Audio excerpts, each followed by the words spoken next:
అన్న good morning అందరికి ఎలా ఉన్నారా? మేమైతే చాలా బాగున్నాం. మీరందరూ కూడా ఎల్లప్పుడు బాగుండాలన్నా. ఈ రోజు టమాటా అయితే 12 రూపాయలు కేజీతో పడుతుందన్న. మార్కెట్ లో అయితే బాక్స్ 280 రూపాయలు అయితే పడుతుంది. దొండకాయ అయితే 25 రూపాయలు చెప్తున్నా. 20 రూపాయలకి వేస్తానైతే చెప్తున్నా. క్వాలిటీ అయితే బ్రహ్మాండంగా అయితే ఉందన్న.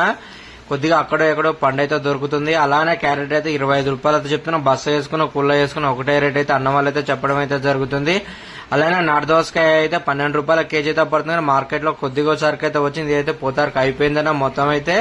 అలానే ఈ రోజు అయితే బెండకాయ అయితే 30 రూపాయల కేజీ అయితే పడుతుంది. క్వాలిటీ అయితే బ్రహ్మాండంగా అవుతుంది. సూపర్ క్వాలిటీ అవుతుంది. మొత్తం చిన్న చిన్న కాయలు అయితే ఉందన్న. అలానే మిర్చి అయితే 30 రూపాయల కేజీ అయితే పడుతుంది. ఒకటే బాస ఉంది అన్న. అయితే మనం అయితే లాస్ట్ వరకు అయితే అడిగాం, కానీ అయితే రీజనబుల్ రేట్ అయితే రాలేదన్న. వెనకైతే తిరిగాను. ఆలుగడ్డ అయితే 20 రూపాయలకి అయితే పడుతుంది. కాయ అయితే అక్కడక్కడైతే 70 అయితే తగిలిందన్న. మనమైతే ఈ రోజు సరికి అయితే ఏమైతే కొనలేదన్న. రేట్లు అయితే హైలో ఉన్నాయని. వస్తే క్యాప్సికం కూడా అడిగామన్నా. క్యాప్సికం అయితే 40 రూపాయలు చెప్పారని. మన వీడియో నచ్చితే లైక్ చేయండి, షేర్ చేయండి. కొత్త వాళ్ళు